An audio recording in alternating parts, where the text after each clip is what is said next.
देश में 164 साल से चल रहा कानून आईपीसी की धारा 1 जुलाई रात 12 बजे खत्म हो गई है। इसकी जगह बीएनएस यानी भारतीय न्याय संहिता लागू हो गई, जहां नए कानूनों को लेकर सभी थानों में कार्रवाई आयोजित की गई और आम जनता को इसकी जानकारी दी गई। दरअसल देश में 1860 से लागू आईपीसी यानी इंडियन पेनल कोड के कानून के अनुसार पुलिस और कोर्ट कार्रवाई करती है।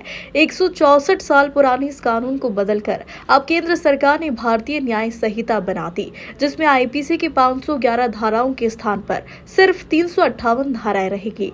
मतलब उन धाराओं को हटा दिया जिसका वर्तमान में कोई औचित्य ही नहीं है।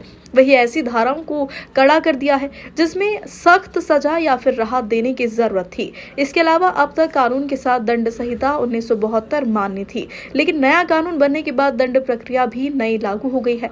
इसके तहत अब भारतीय दंड संहिता को भारतीय नागरिक सुरक्षा संहिता कहा जाएगा और इसी के अनुसार कार्रवाई होगी। वही 1872 में लागू साक्ष्य अधिनियम में भी बदलाव कर भारतीय साक्ष्य संहिता लागू कर दी गई है। एडिशनल एसपी नीतीश भार्गव नगर थाने में आयोजित कार्यक्रम में शामिल होकर जनता के सवालों का जवाब दिया। प्रक्रिया थी उसमें भारतीय दंड संहिता, दंड प्रक्रिया संहिता, भारतीय साक्ष्य अधिनियम, ये पुराने अधिनियम थे जिसमें तमाम चीजें ऐसी थी जो भारतीय परिवेश, भारतीय संविधान के फ्रेम के हिसाब से नहीं थी और कुछ विधियां 164 साल पुरानी तक थी। तो उसको भारतीय परिवेश, भारतीय संस्कृति, भारतीय सरोकार के हिसाब से नई विधियां 1 जुलाई से केंद्रीय शासन के आदेश से लागू हुई है।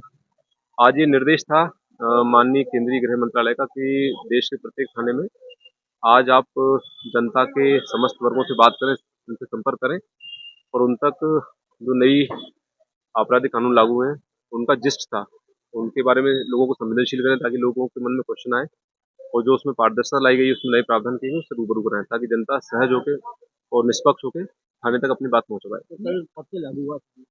ये 30 जून की रात्रि 12 बजे, मतलब 1 जुलाई की जो रात्रि 12 बजे का समय था, वहां से हम लोगों ने लागू कर दिया। उज्जैन जिले में प्रत्येक थाने पे लागू हो चुका है। वहाँ हमारे जितने सॉफ्टवेयर तो अपडेटेड है। हमारा प्रत्येक सिपाही से लेकर वरिष्ठ अधिकारी तक इस मामले में प्रशिक्षित हो चुका है और हम लोग बिल्कुल पूरी तरह तैयार है इस मामले को।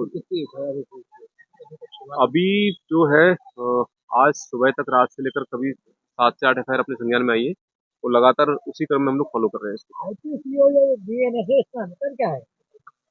इसमें बेसिकली अंतर अगर तकनीकी रूप से देखें तो इसमें कुछ प्रावधान जो हैं वो कुछ दंड बढ़ाए गए हैं, कुछ मामलों में दंड कम किए गए हैं। एक दंड का नया सामाजिक दंड नाम की एक अवधारणा नई लागू की गई है।